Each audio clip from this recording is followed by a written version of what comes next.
pessoal, é o Douglas aqui de novo. Vou compartilhar com vocês um exemplo de cálculo de datas com colunas do SharePoint, tá? Acredito que muita gente conheça, mas para quem não conhece, é bem interessante quando a gente vai usar para fazer alguns cálculos de datas ali para atender alguma regra de negócio. Então, às vezes, quando o cálculo é mais simples, a gente consegue fazer ele por coluna, e não necessariamente você precisa fazer ele envolvendo algum desenvolvimento mais parrudo, tá?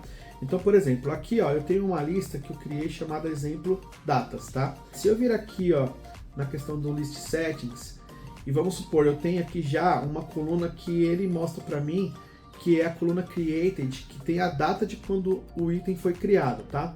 Então, por exemplo, se eu criar aqui ó, uma coluna do tipo calculada, então eu vou selecionar aqui ó, calculada, e vamos supor que eu preciso fazer um cálculo de data para pegar o item criado e falar assim, ó, ele tem até 5 dias para ele ser aprovado, e eu quero fazer já esse cálculo dessa data de 5 dias para mostrar para o usuário qual que é a data limite que ele tem. Então eu vou colocar aqui ó, data limite como o nome da coluna, selecionei como calculado, e aí o que eu vou fazer? Eu vou aplicar uma fórmula aqui, ó, vou dar um igual, então eu vou colocar a coluna created, vou colocar mais 5 aqui, vou colocar com a saída de date time e vou dar um ok aqui.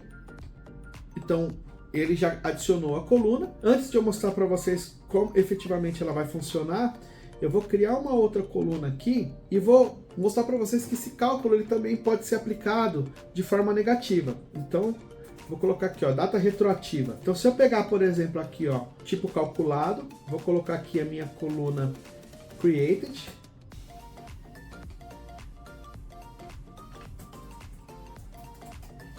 e vou colocar aqui menos 5.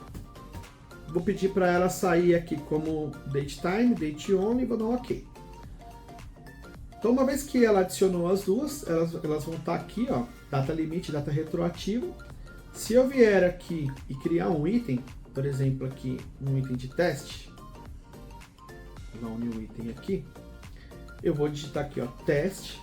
Como a coluna created ela adiciona a data já automaticamente, se eu der um save aqui, o que ele vai fazer? Ó? Ele criou a teste, a minha data do created é o dia 17/5/2023. Então mais 5 ela jogou para o dia 22/5 e menos 5 ela jogou para o dia 12/5, tá? Só para evidenciar aqui, ó, eu vou colocar ela que está oculta, eu vou colocar created,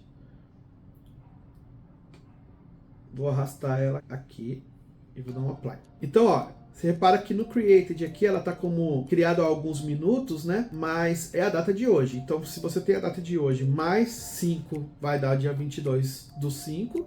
Se tiver menos 5, a data retroativa vai dar dia 12/5. Então, esses cálculos de datas aqui, por coluna, eles ajudam a gente a simplificar, às vezes, algumas regras de negócio. Beleza? Valeu!